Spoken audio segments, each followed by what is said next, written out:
On this week's Supertrain mystery, Hail to the Chief.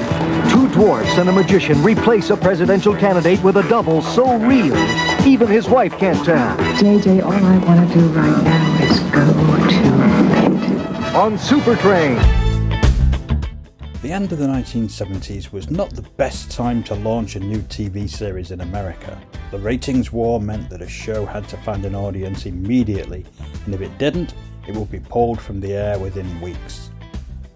Into this febrile atmosphere came two shows that shared a central idea, both airing at the same time and both yanked from broadcast with undue haste. Neither show was great, but both probably deserved better than to be kicked off the networks before they had any chance to find an audience.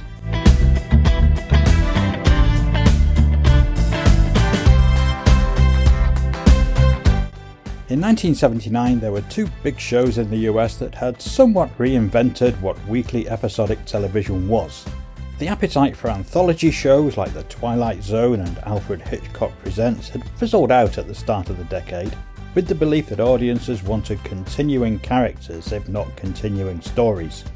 The degree of familiarity that would continue week to week without the demand that you commit to a story that developed over an entire season. Mainstream, peak-time episodic television had become shows like $6 Million Man, Kojak and Petrocelli. Shows that featured the same main characters and predictable narratives week to week while telling a story that was encapsulated within a single episode, or a two-parter at most.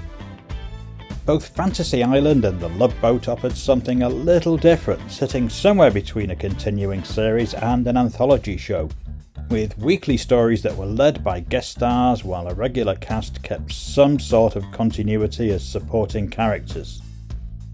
The shows seemed to offer a degree of predictability without the need to constantly find new hour-long adventures for the central characters, something that invariably led to the decline of most series. These shows could tell brand new stories about brand new characters in each episode while sticking to a familiar connecting theme. The popularity of both shows naturally inspired imitators, and if a boat and deplane had already been used up, what better vehicle to bring a sense of glamour and provide an enclosed location for events than a train? After all, Silver Streak had recently been a big box office hit, and train set dramas have a long and impressive film history, offering mystery and glamour. Sadly, both Supertrain and Time Express, developed separately but almost simultaneously, would do little more than prove that train transport was not something that excited television viewers. Supertrain, produced by Dan Curtis, was the most ambitious of the two shows. The show was based around a nuclear-powered bullet train that came with a sort of story-friendly amenities that might be more usually found on a cruise ship, or perhaps in a small town, including a gym, swimming pools, shopping centres and even a disco, all the better for allowing a variety of narratives to unfold. The train ran from New York to Los Angeles and would take some 36 hours to get from one destination to another, making it less a futuristic high-speed travel solution and more a plodding railway system that had a not especially impressive average speed of 80 miles per hour. Still, viewers might be expected to overlook that if the show was good and both the speed and distance were necessary in order to allow stories the time to develop during the trip. Supertrain was, in 1979, the most expensive television show ever produced. $10 million was spent on 3 train models and sets alone. Good morning from the MGM lot here in Los Angeles. Usually when we do a piece about a new television program going on the air, we come and interview the star of it. Well, we can't do that in this case because, as many critics have said, the star of this new show is a train. Supertrain is ready to depart. It's not even a real train, though a lot of money has been spent to make it look real. It exists only here on the sound stages at MGM, where set designers build it at enormous cost.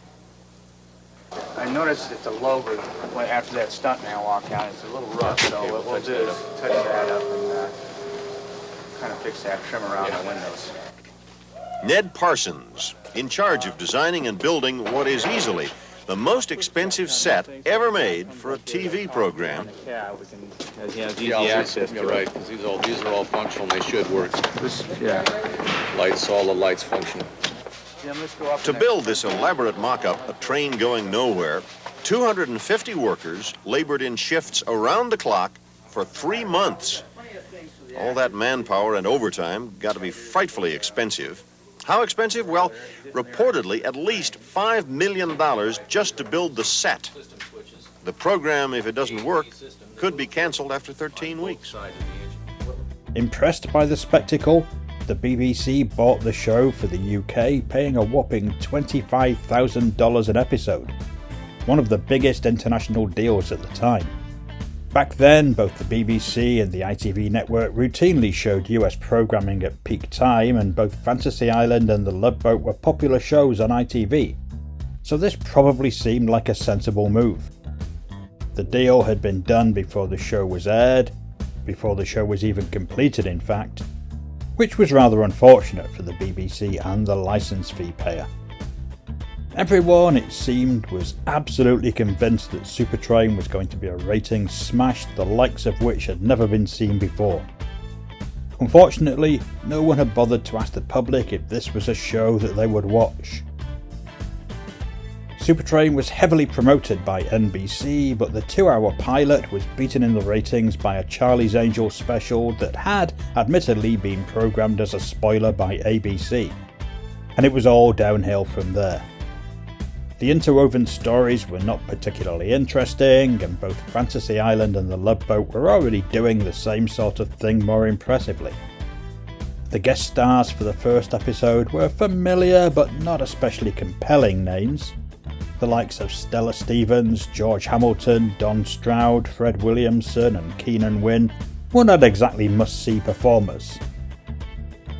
The show also seemed to be too much in love with its own magnificence, and there was more focus on how spectacular the train, or perhaps more accurately the expensive models used in the show, were than in storytelling.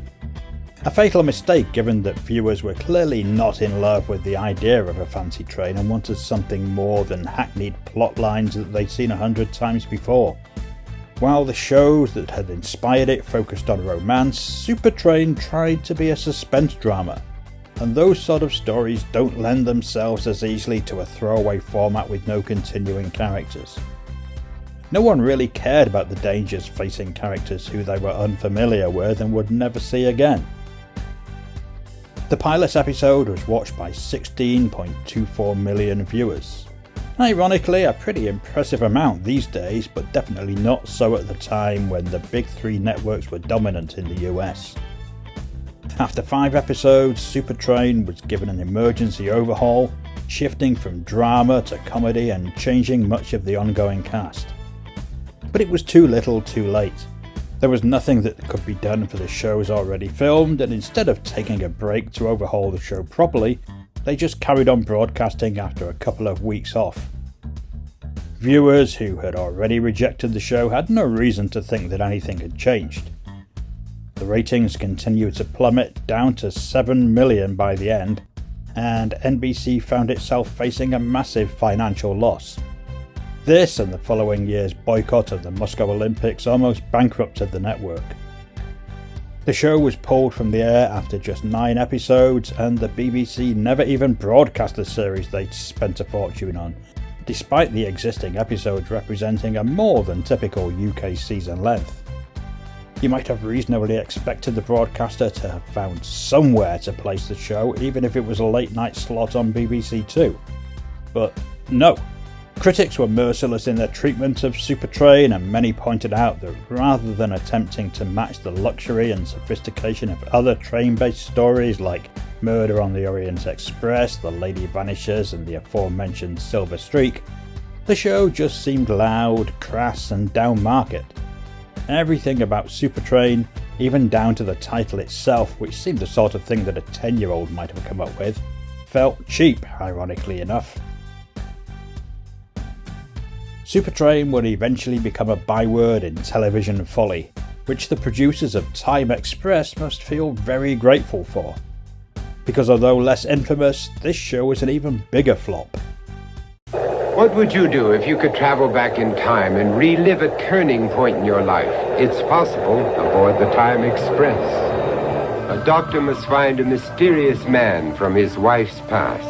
I'm asking you to save her life. Am I gonna die? Our second passenger is a garbage man who bags a fortune. There are $2 million here. And I'm giving back every penny of it. Join me and my passengers on the Time Express, Thursday at 8, 7 Central and Mountain. This is CBS. Time Express was created by Ivan Goff and Ben Roberts, both of whom had previously been involved in launching Charlie's Angels and Mannix. Lightning didn't strike a third time for them.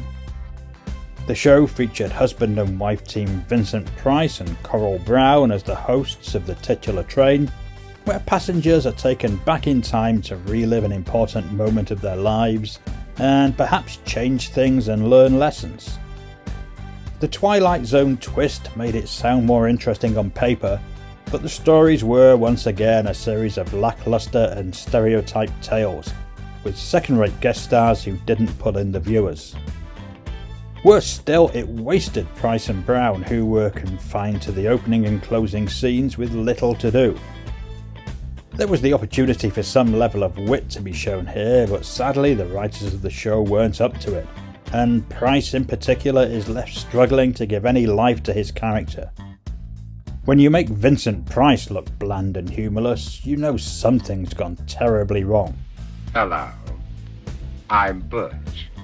In one of those curious coincidences, Time Express was broadcast on CBS from the end of April to the middle of May 1979, just as Supertrain was breathing its last. That show ended on May the 5th.